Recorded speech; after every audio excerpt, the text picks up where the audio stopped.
Subscribe to my channel and hit the bell icon so you never miss any video from my channel. அனைவருக்கும் வணக்கம் friends. இன்றைக்கி நம்ம வீடியோவில் என்ன topic பற்றி பார்க்க போகிறோம் அப்படின்னா, ஒரு பெண் கர்ப்பமானதை உறுதி செய்கிறது எப்படி, அவங்களுக்கு எந்த நேரத்தில் எந்த மாதிரியான அறிகுறிகள் தோன்றும், அதை பற்றி தான் இந்த வீடியோவில் தெளிவாக பார்க்க போகிறோம். இது வரைக்கும் நம்ம சேனலை நீங்கள் சப்ஸ்கிரைப் பண்ணலை அப்படின்னா சப்ஸ்கிரைப் பண்ணிக்கோங்க. கீழே இருக்கிற பெல் ஐக்கானை கிளிக் பண்ணிங்க அப்படின்னா நம்ம வீடியோ போடும் போதெல்லாம் உங்களுக்கு அப்டேட் வந்துகிட்டே இருக்கும். வாங்க ஃப்ரெண்ட்ஸ், வீடியோக்குள்ளே போகலாம். மாதவிலக்கு நிற்பது. நம்ம எல்லாருமே மாதவிலக்கு நிற்பதை வச்சு தான் நம்ம கன்சீவாக இருக்கோம் அப்படிங்கிறத உறுதி பண்ணுவோம். அதுதான் ஃபஸ்ட்டு ரீசனாக எடுத்துக்கிடுவோம். ஒரு சில பெண்களுக்கு முதல் 3 மாதங்கள் கூட மாதவிலக்கு வரும், ஆனால் அவங்க கருத்தரிச்சிருப்பாங்க.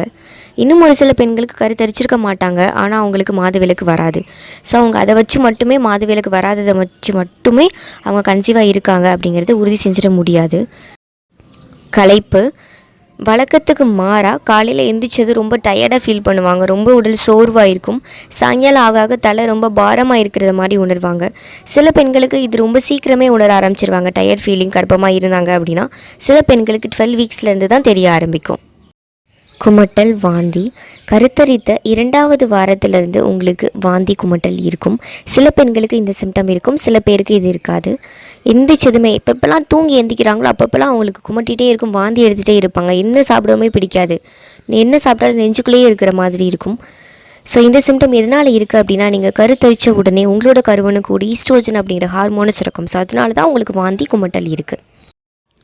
அடிக்கடி சிறுநீர் கழித்தல்.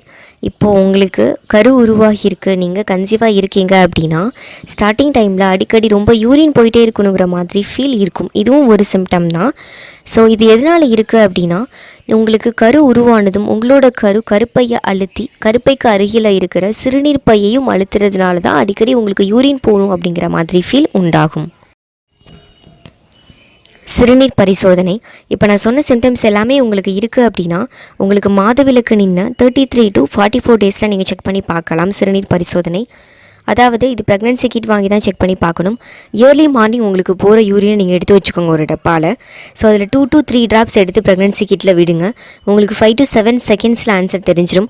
உங்களுக்கு C and T லைன் தெரிஞ்சிருச்சு அப்படின்னா நீங்கள் கன்சீவாக இருக்கீங்க அப்படின்னு அர்த்தம். இல்லை 1 லைன் மட்டும்தான் தெரியுது, C லைன் மட்டும்தான் தெரியுது, T லைன் தெரியலை அப்படின்னா நீங்கள் ஒரு 5 டேஸ் கழித்து செக் பண்ணி பாருங்கள். திருப்பி ஒருக்க செக் பண்ணி பாருங்கள், இன்னொரு கிட் வாங்கி செக் பண்ணி பாருங்கள். இல்லை T லைன் மட்டும்தான் தெரியுது, C லைனே தெரியலை அப்படின்னா உங்களோட கிட் ஒர்க் ஆகலை, நீங்கள் திருப்பியும் செக் பண்ணி பார்க்கணும் அப்படின்னு அர்த்தம். Ultrasound scan.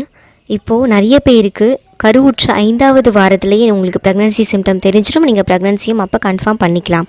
ஆனால் உங்களுக்கு ப்ரெக்னன்சி கிட் மூலமாக உங்களால் கன்ஃபார்ம் பண்ண முடியல, ப்ரொசீஜரை நீங்கள் கரெக்டாக ஃபாலோ பண்ணலை, நீங்கள் கருவுற்றுக்கிறத ப்ரெக்னன்சி கிட்டில் கரெக்டாக தெரியலை அப்படின்னா என்ன பண்ணலாம் அப்படின்னா அல்ட்ராசவுண்ட் ஸ்கேன் மூலமாக பார்க்கலாம்.